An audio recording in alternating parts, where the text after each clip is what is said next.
For the final time in 2023, TGIF, everyone, and welcome into the First Call podcast for First Bet and Express Bet. That's Jeff Siegel. I'm Jeremy Plonk. Our final show of the year, Jeff. I don't know how many podcasts we did, over 100, I guess, 2 a week, and we only took a week or two off here and there. So it's good to be back with you one more time, and hopefully you can keep the rain away there in Southern California. Well, it never rains on the Rose Parade. So if it's going to rain, it'll be a day or two before, which means it impacts our handicapping for the weekend. Looks like it could. Last I checked, it looks like it comes in overnight, Friday. And of course, Santa Anita always loads up on grass racing. So we don't know what we're going to be dealing with. We've got the Joe Hernandez, a really good sprint down the hill stakes, which could be, I suppose, transferred to the flat course. Mm-hmm. Or maybe even dirt. So we'll handicap it as is, but with some contingencies.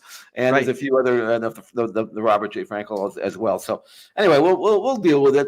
We don't get that much rain. We'll have to bite the bullet when we do.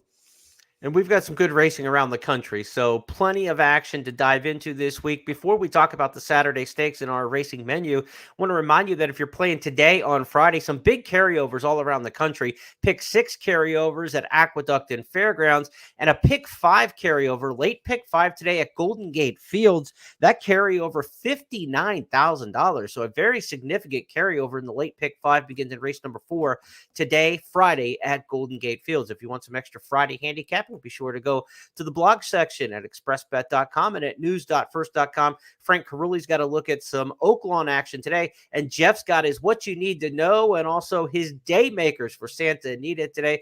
Daymakers videos, Jeff, you're putting those out each day in correspondence with your written blog as well.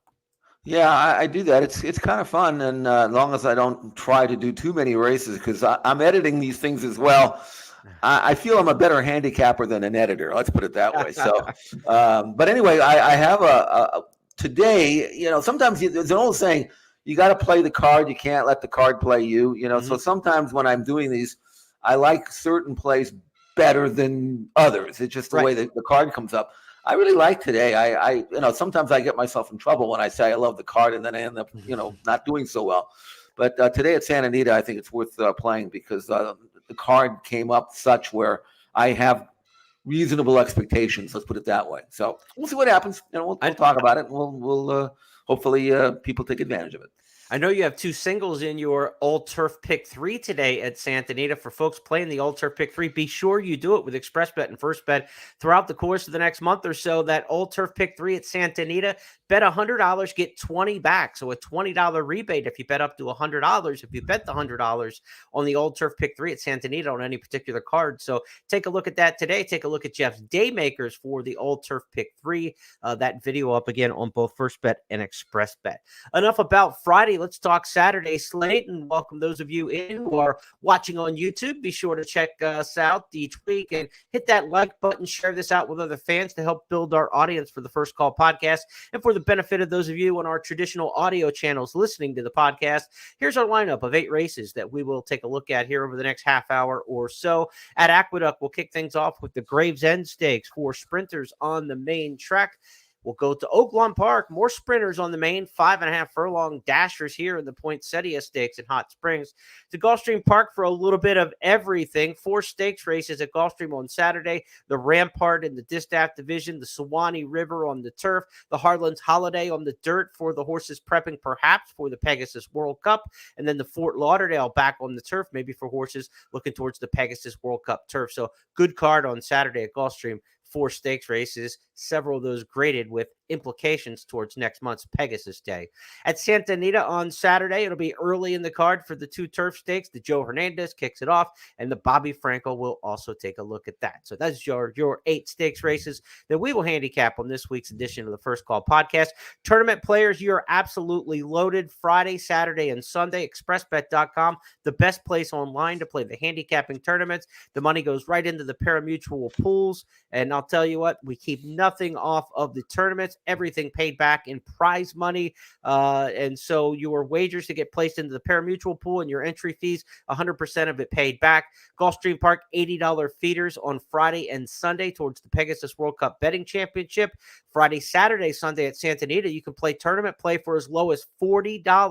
$40 entry fees to the next big feeder tournament at Santa Anita. Check those out this weekend. And if you're into the high stakes play and you're trying to get into that Pegasus World Cup betting championship next month at Gulfstream, there's a $1,000 tournament on Saturday, a buy-in live money tournament involved there. This is a super low ratio qualifier, which means the number of players that are in the tournament is preset on how many spots will win towards the Pegasus World Cup Betting Championship. This is your best way to get into the Pegasus World Cup Betting Championship. $1,000 buy-in tournament, PWC-BC qualifier on Saturday for Gulfstream Park. All right, that's enough of the preliminaries, Jeff. Let's talk some handicapping now as we go to Aqueduct on Saturday, the $150,000 Gravesend Stakes. The Gravesend, not named for a horse, but rather a racetrack. You've got to go back in time for that one. It was only open for 24 years on Coney Island, 1886 to 1910 when it closed. But the Gravesend Stakes for 3-year-olds has some age about it in another way. Greeley and Ben in here is 9 years old. He will not be eligible to run on the NYRA circuit as a 10-year-old and a lot of the major circuits around the country. He just won a week ago at Laurel in the Dave's Friend. His connections, new trainer Horatio DePaz, who's had him for the last 3 starts, brings him back on a week's rest. What a career he's had. 25 wins, 42 starts. He hasn't run that much, 42 starts for a 9-year-old. But boy, could he go out with a bang, winning his final 3 races of his career and stakes in back-to-back weekends. I would sue for age discrimination. I mean, it's one thing, and we see this a lot where some horses get old and they start, falling down the class ladder, and they don't want to do it anymore or can't do it anymore, and so they should be retired, and they're not. Mm-hmm. But Greeley and Ben, I mean, he doesn't know he's 9. No, I mean, he's running solid numbers, genuine, consistent. I mean, I don't know how much more they want from him. There should be like a waiver there or something. Yeah. That said, though, I think Durrante's going to win this race, even though he got beat last time out in the fall high weight. He was giving weight away that day. The one that beat him, Bold Journey, was getting 6 pounds, and now they're equal weight. So, and also the pace situation looks fairly soft here. I think Durrante on the outside looks like he can kind of pick his spot, whether it's on the lead or just kind of stalking the pace. He's a tough old pro himself. He's not that old, actually. He's only 4. It seems like he's been around for a long time, but we had him out here in California, and he was a hard-knocking gelding, starter-type horse, but he's a lot better now for David Jacobson. And I think from that outside draw, he can kind of control the race. So I'm going to go with Durrante to win. My heart is with Greeley and Ben. We shall see what happens. Greeley and Ben, 9 years old. You say, can I take a 9-year-old in this race? 8-year-olds won this race the last 2 years, so why not go for the 9-year-old if you're looking for the age?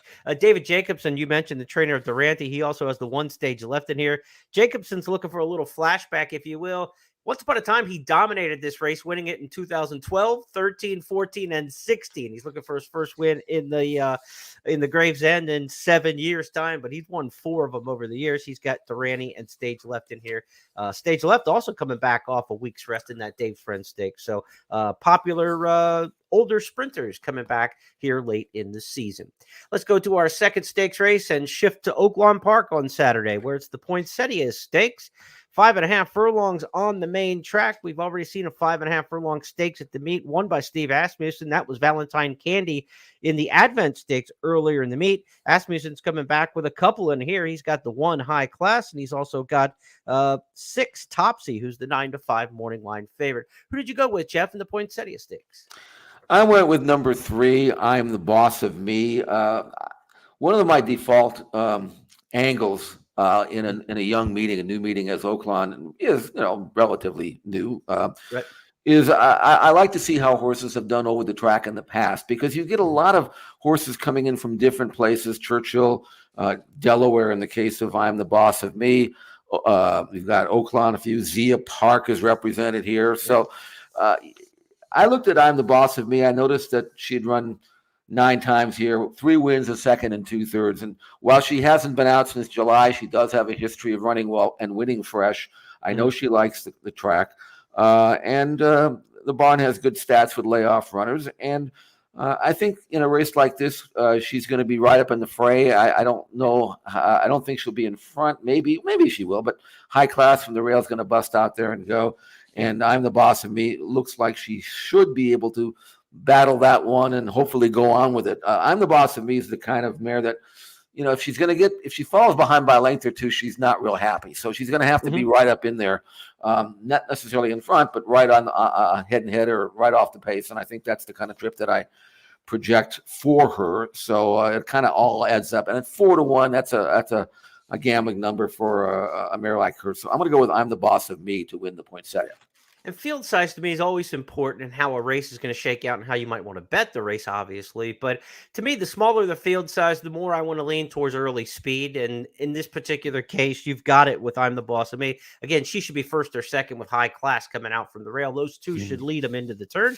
They're only going 5.5 furlongs, so we'll see how they come out of the turn and who survives to the wire in the Poinsettia Stakes at Oaklawn Park. Before we shift gears and take you to Gulfstream for their 4 stakes races, I want to remind you a couple stakes races at Laurel Park this weekend. For the 2-year-olds, we've got the Gin Talking Stakes and the Hef Stakes at Laurel Park, so check that out in Maryland. The 2-year-olds wrapping up their season with just 2 days left to be 2, and then all the thoroughbreds will turn 3 on New Year's Day, Monday. Next up for us on the docket is Gulfstream Park, as we mentioned on Saturday's program at Gulfstream Park. A big card of 11, 4 of those stakes races, the Rampart, the Suwanee River, the Harlan's Holiday, and the Fort Lauderdale that we'll look at. Before we get to Jeff, we'll give him a chance to catch his breath and tell you about Eddie Olczyk's hat trick picks for Saturday at Gulfstream Park. None of these are the stakes races that we're looking at, so you're actually getting 7 races analyzed for you on the podcast today when you take Edzo's 3 and Jeff's 4. Eddie's got 3 picks for you in race number 6. It's the 10 on Esto, his top choice. Race number 6, the 10 for Eddie on Saturday at Gulfstream Park. Big winner last week, I think, paid $27 for Edzo on the program at Gulfstream. So we'll see if he can hit back-to-back Saturdays. Next up for Eddie is race number 7, the 5, L at Lotzie. L at Lotzie, his top pick, the 5 in race number 7. And then he'll wrap it up in race number 9 with the 5 Buoys. Race number 9, the 5 Buoys, Edzo's top pick at Gulfstream Park. None of those 3 favorites in the morning line. 6, 7, 9, the races. Race 6 to 10, race 7 to 5, and race 9 to 5. That's the hat trick from Eddie Olczyk. He put one between the pipes last week, Jeff, in the finale at Gulfstream, so we'll hope Eddie can do it again. Now we're going to put you to the test. And do you ice skate? Can you go around center, center ice? Yeah. You asked me a question, Jeremy, and I missed it. So repeat that because the sound went off here. I was trying to be witty and say that Eddie's hat trick put one through the pipes last week, and I asked if you could ice skate. I don't know. Maybe we should. Okay. Well, the answer to that is no. Okay.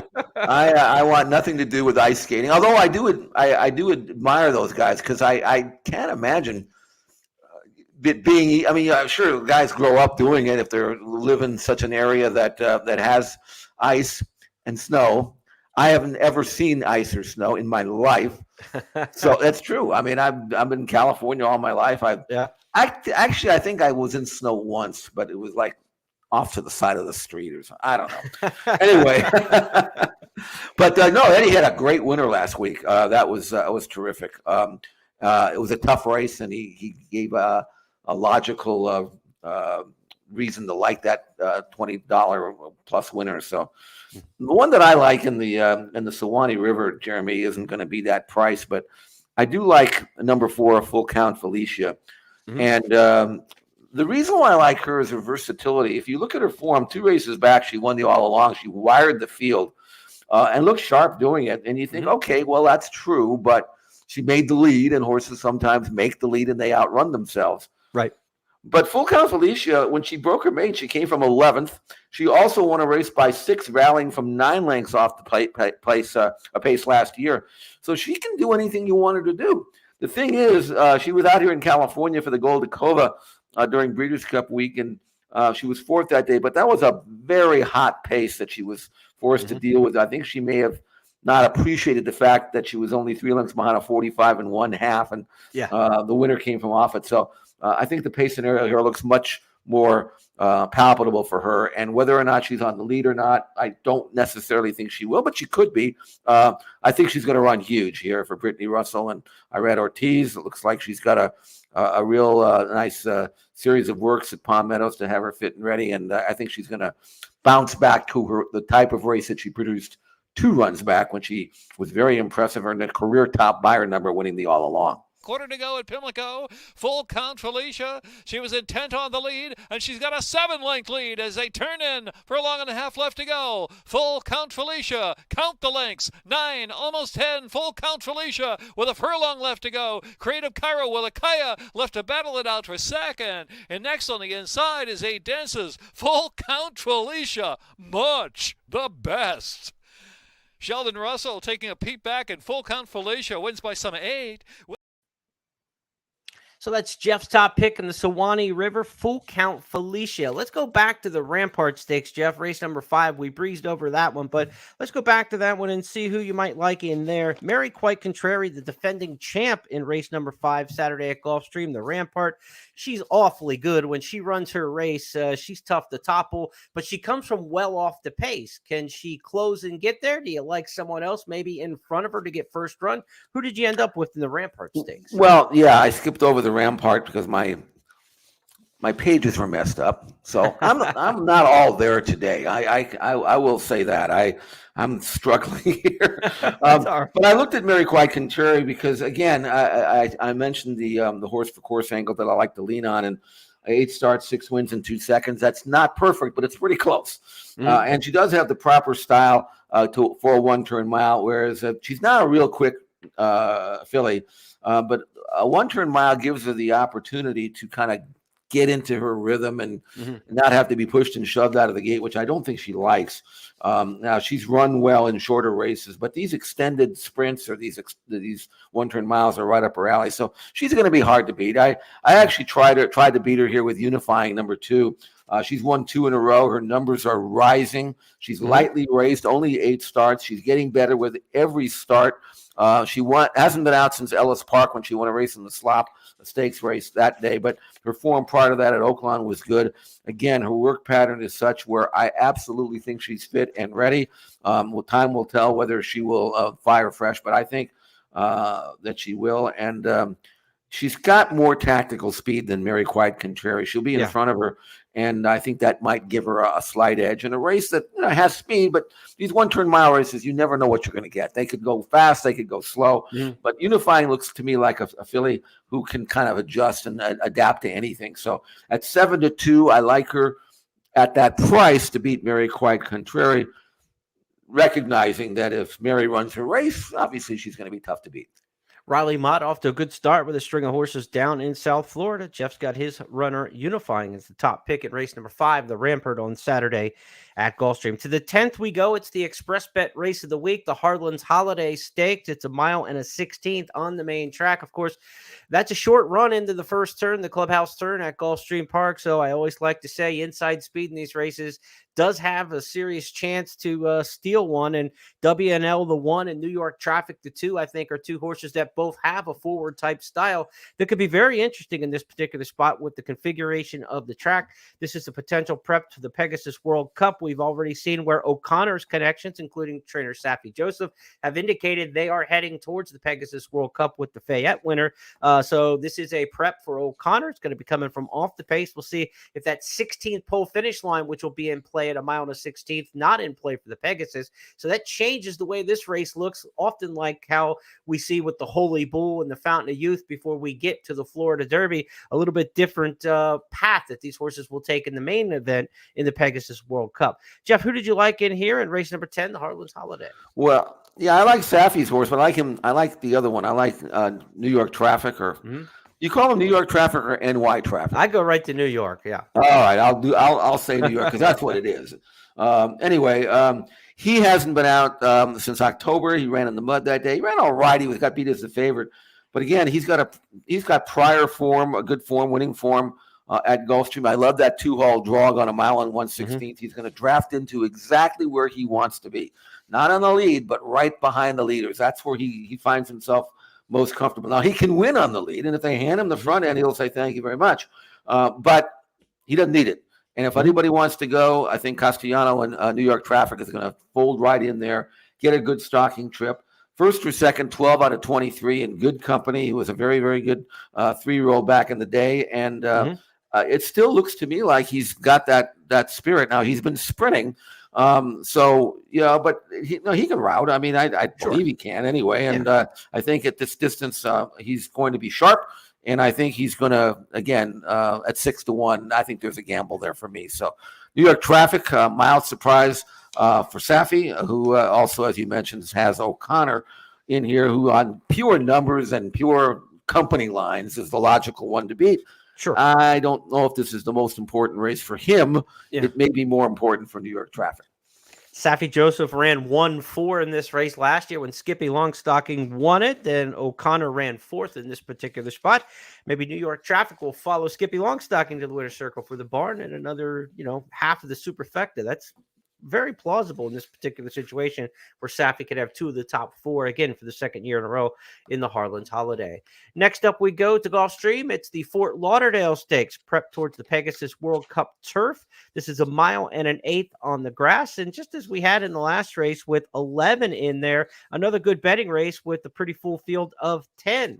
Jeff, I know you like a horse in here, Grand Sonata. We're going to take a look at his recent workouts down at Palm Beach Downs. This is a horse who loved Gulfstream Park early in his career. I thought he was the best 3-year-old turfer in Florida back when he was a sophomore. He hasn't come back to that form, but he's back to Gulfstream now. And could this be a wake-up call for him? Yeah, this breeze with Jerry the Nipper. They're right alongside each other here. Grand Sonata's on the outside. Looks like a happy horse. They're right alongside each other in the starting gate as well for the Fort Lauderdale, so they know each other pretty well. I ended up going with Grand Sonata. He's a horse that, you pointed out, he's 2 for 2 at Gulfstream. I think you run a Churchill on good ground and an Aqueduct on yielding ground. I'm not sure he's real happy with that. I think he's probably better where there's a pretty firm surface to deal with. In fact, 3 races back at Saratoga, very firm at Saratoga. We know that. He won a race 2 races back. So I'm going to forgive him for his last 2. They weren't. They were below his standard. He might have been in too tough anyway. But he's training well. He's got a little bit of freshening now. He's been off 6 weeks. I love that. Again, that 2-hole draw is going to allow him to kind of draft in and sit in the second flight where he wants to be. But the bottom line is this: first or second, 8 out of 17. He's pretty genuine. 2 for 2 at Gulfstream Park. Back with his win rider. That's another angle I like, with Gaffleone taking them out. 1 on him 3 races back. So 9-2. That's about right. I wouldn't want to take much less, but in a race in which many of these look like they have a race in their chart that would allow them to be dangerous. I'm going to go with a horse that I know likes the course.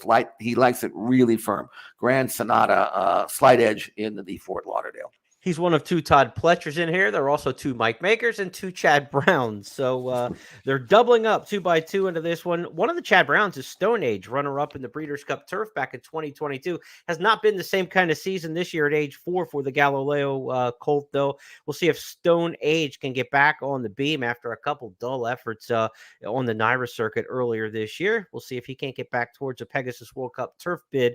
Stone Age, Johnny Velasquez riding for Chad Brown. One of 2 Browns in here. He also has the 9 running B with Irad Ortiz. Running B, the morning line favorite in here, has won 3 of his last 4, 2 straight, but has never run in stakes company on the grass at this kind of level. Ran in the Dueling Grounds Derby back in 2022. But interesting that running B off that recent form and the big fig is the morning line favorite.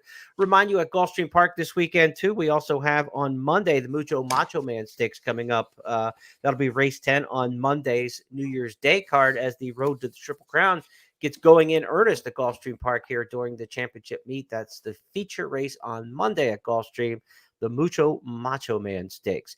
Next up for us handicapping, we'll go to Jeff's backyard at Santa Anita. It's supposed to rain overnight. Let's see if we can't keep these on the grass. The Joe Hernandez will go as race number 1. The Bobby Frankel Stakes will be just a bit later on the card in a race number 3. So early pick 5 players with that low takeout. You've got a couple stakes races of major repute to look at on Saturday at Santa Anita. Jeff, the Joe Hernandez, named for the original race caller at Santa Anita. Fun history lesson for folks who don't know. Joe Hernandez was the voice at Santa Anita on opening day, Christmas, the day after Christmas, 1934. He called every race until his passing in 1972. 38 years, did not miss a race at Santa Anita. 15,587 consecutive races called on the mic by Joe Hernandez, the original voice of Santa Anita. And there have been so many great great ones since then. But the original voice, Joe Hernandez, this race named in his honor in race number 1. Any memories you want to share of Joe's great calls? Yeah, for sure. If you listen to Joe Hernandez call a race, you wouldn't recognize it because it's so much different. Then was so much different then than it is now. Now announcers are commentating on, it's not really a rhythmic flow like it used to be. Joe used to, he was had this great Spanish accent, and he would call it like, because most announcers called it like chart callers back then. Mhm. They'd say first by second, so and so is third, fourth. Right. They wouldn't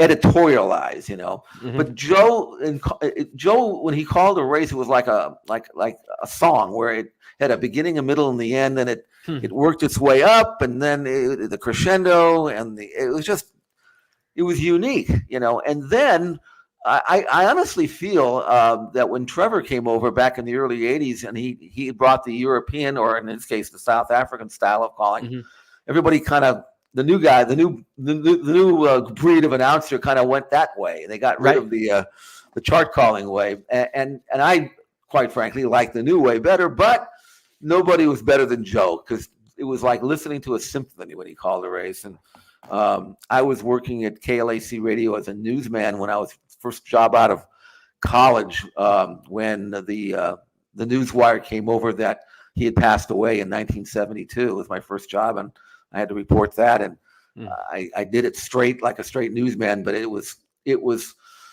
part of my life that passed with him, because I had grown up when I was 5-6 years old listening to him. So that I remember more than anything else, and it's hard to believe that it's been almost 52 years, right in that area. So anyway, but I love Joe, and I occasionally will go back and listen to some of his calls. In fact, last night I tried to find on YouTube his call of the 1966 San Juan Capistrano, the race that Johnny Longdon, his last ride, and George Royal. Greatest race call I ever heard from Joe, and unfortunately they had the race on the film, but no sound, so I couldn't use it. So maybe I'll find it again someday. I remember it like it was almost yesterday. So anyway, this race, 6.5 down the hill, and Joe Hernandez was also a bloodstock agent on the side. He was actually responsible for the importation of Cougar II, one of the most popular and top-class racehorses in the 70s here in California. Anyway, this race is scheduled for the downhill turf course. Right. But again, we mentioned at the top of the show, it may rain. And if that happens, they do have the option of switching it to the flat course, because I don't think they really want to cross the dirt and give these horses a foreign surface to run if it's wet. Or if it's on dirt, they might just take it all off. But if they do that, then they're going to lose half the field. So I think no matter where they run it or what surface they run it, I'm going to try to gamble on Tahoe Sunrise. He's number 9 on the program. He's a lightly raced Bob Baffert colt. He's a 3 tackling older. Here's a breeze with Newgate. Newgate's on the outside. You remember Newgate? He won the Lewis last winter and then disappeared, and he's coming back pretty well. But look at Tahoe Sunrise. Under a tight hold, he's breezing. He's going the easier of the two. He's just galloping. He looks like a colt who's going to step forward yet again. He's won his last 2, and both those races were mile races, but he did break his maiden sprinting, so he can sprint as well. And being by American Pharoah, I really cannot wait to see him try grass. I think, as most of the American Pharaohs do, I think he's going to move up on grass. Yeah. And this is his first taste of it. He's never breezed on it, never ran on it. So we don't know how much, if any, he's going to step forward and improve. But I'm going to gamble that he will. He's got good tactical speed. He doesn't need to lead the win. He's been sprinting, routing, but he can sprint. And I think on this surface, to me, and the way he's been working, I'm going to gamble Tahoe Sunrise for me in the Joe Hernandez.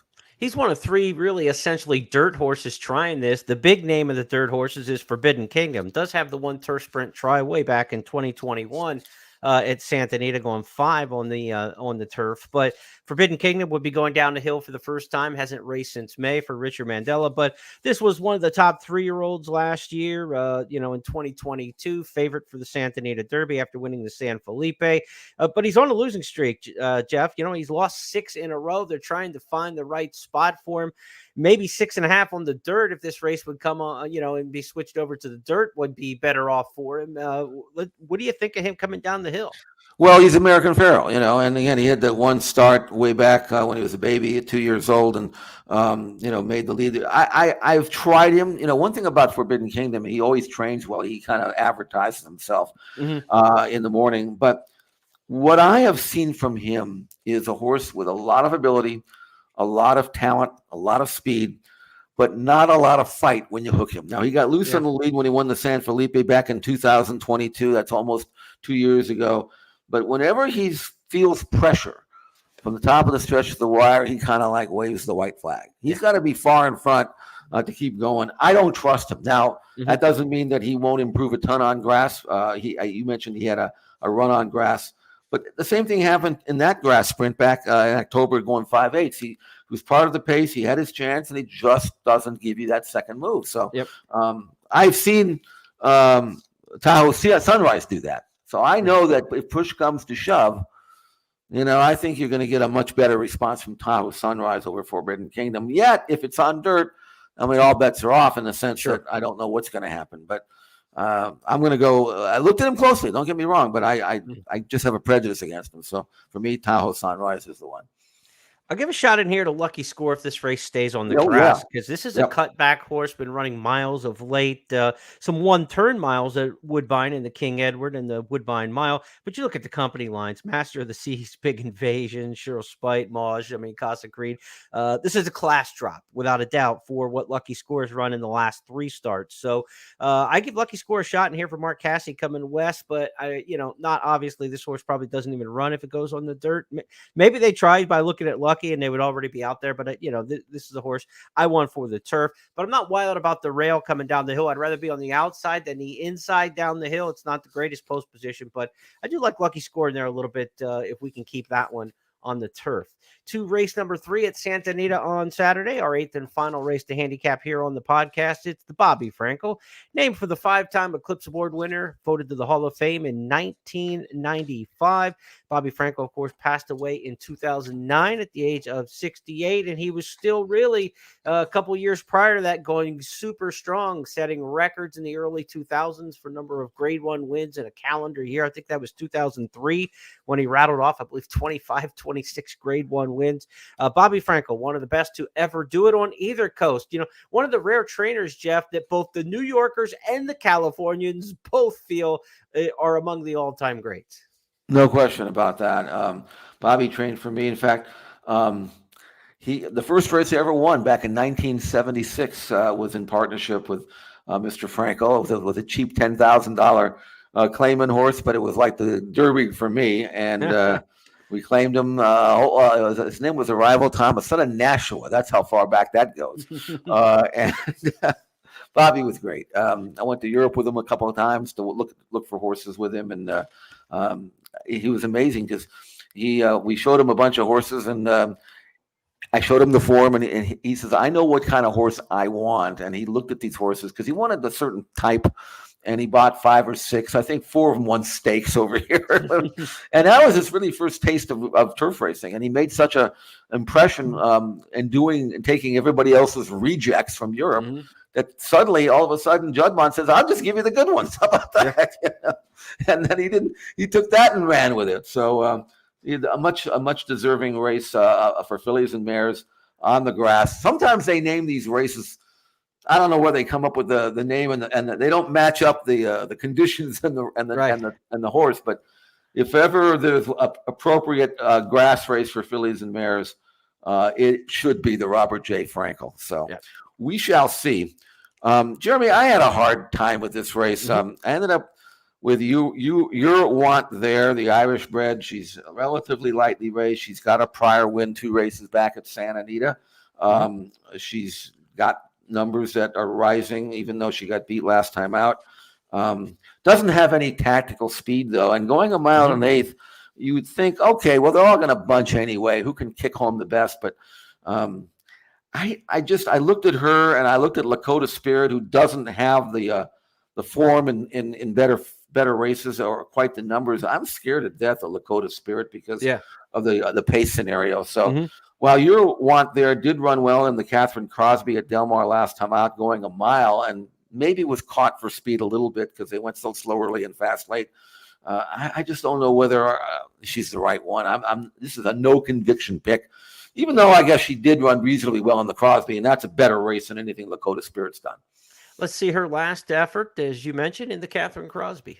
Around the far turn, Lucky for You takes up the running, and right after her is Dolce Zell. These two hook up at the top of the stretch. Ganadora cuts the corner, but is back running in third. Turner Loose is fourth. Linda's Gift has had a rough trip. In behind horses and coming two is Your One There from the back of the pack, but Dolce Zell has opened up. Your One There is closing in on the outside, running out of time to beat Dolce Zell. Dolce Zell takes it from Your One There. Jeff, you get these short fields on the turf like this and no pace in the race, right? This looks like a very paceless kind of race. To me, they become riders' races. So then I start looking down the past performances. What jock do I want? Hernandez, Dettori, Frezu, Camuro, Pratt, and Rispoli. They're all here. I mean, like, if these are like the best grass riders, probably if you could pick 6 out of the jocks room to come ride on the grass. So no advantage there either. There's really not a lot of separators in what looks to be a tough field. Your One There probably needs a little bit of pace help, but who knows how this field is going to bunch and how it's going to shake out. Maybe the 3 goes out to the front and the 1, Lakota Spirit. They seem like the only 2 that have any interest at all in the front, but neither one very classy. So again, you just think that Your One There is going to get every chance to kick late.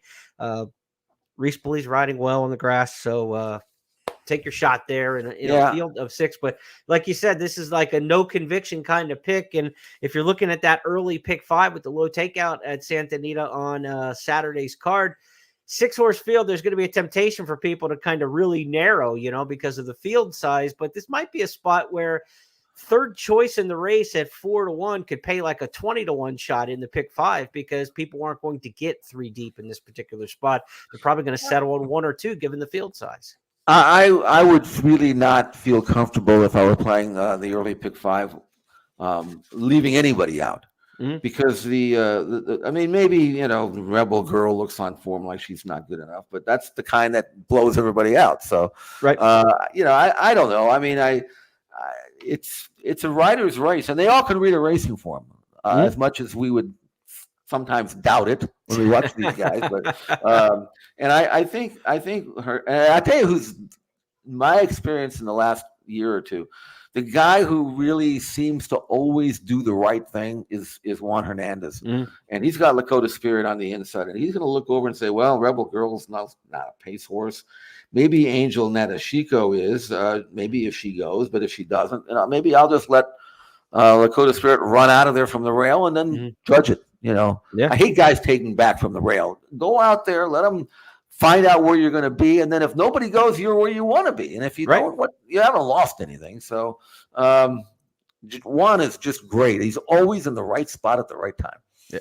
This is a good betting race from the terms of our promotion this weekend with Express Bet and First Bet. It's a $10 money back special on all the stakes races at Santa Anita, Friday, Saturday, Sunday, Monday, as well as the stakes races at sister first tracks, Gulfstream Park and Laurel. So any Gulfstream, Laurel, or Santa Anita stakes race this weekend has a $10 money back special, where if your win bet finishes second or third, you get up to $10 of your bet back in the form of wagering credit. So just a 6-horse field to finish top 3, you got a 50% chance of lighting the board in here and taking advantage of the promotion. Good race here to take the $10 win bet if you want to play that way and try to use these promotions to your advantage. Every bit you can get. We spend all of our time handicapping and trying to figure out the right horses, but crafting your wagers, maximizing your account, everything that you can do in this game to help your ROI and your bottom line is in your arsenal, and a lot of players are too lazy to do it. So take advantage. If you're going to use this $10 money back special, a short field like this and a pretty wide open race, this could be a chance to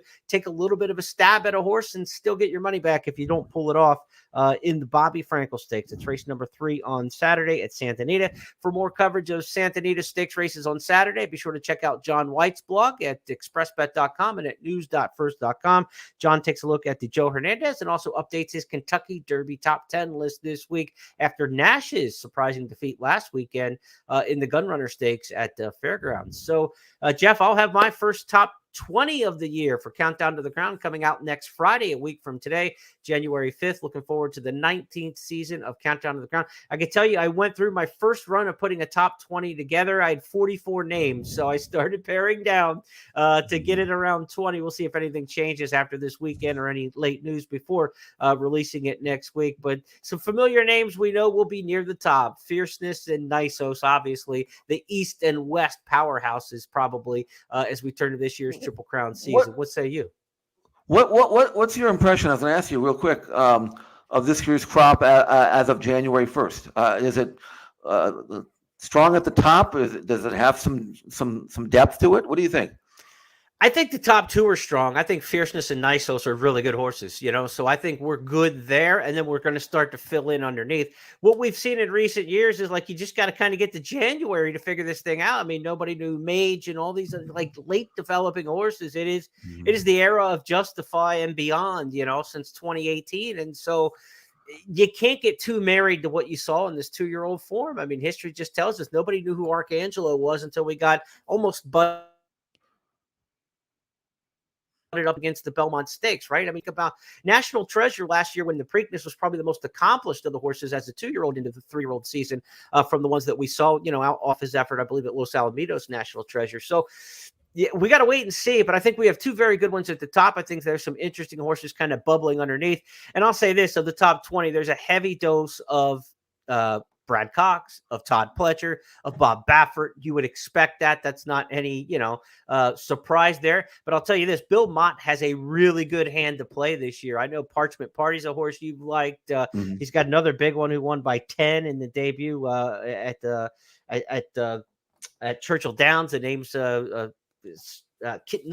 Knightsbridge. Knightsbridge is the other one there. So Mott's got a couple in there, and we got some names. Chad Brown's got a couple. I thought Brown's horse that was runner-up in the Remsen looks to have a lot of potential moving forward. So I think it's a pretty good group, and we'll see. But names to be determined are going to be the story probably by the time we get to May. Yeah, it'll be interesting for sure. We had a race for years here at Santa Anita called the Sham Stakes, which was a early unveiling of some 2-year-olds or turning 3-year-olds in January. They no longer have that race. So we're not going to really see any serious competition out here until February, but that's okay because most trainers usually wait that long anyway nowadays. So, but we'll be keeping close tabs. We've got Oaklawn to look at, Fairgrounds, obviously, even Aqueduct, even Laurel. You never know what you're going to get from there. So it'll be interesting tracking these 3-year-olds, and we'll be looking forward to your weekly report and keeping us up to date. As we get to Monday, New Year's Day, again, a reminder, Mucho Macho Man Stakes at Gulfstream. The Smarty Jones, as we talk about those 3-year-olds, kicks off the Arkansas Derby Series at Oaklawn Park.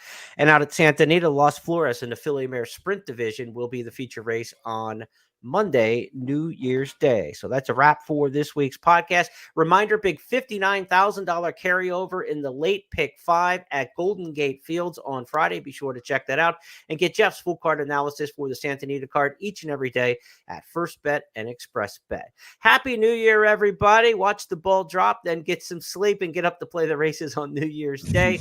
On behalf of everybody with First Bet and Express Bet, Jeff, send them out with a Happy New Year. Happy New Year, everybody, and good luck and make some money. Let's do it.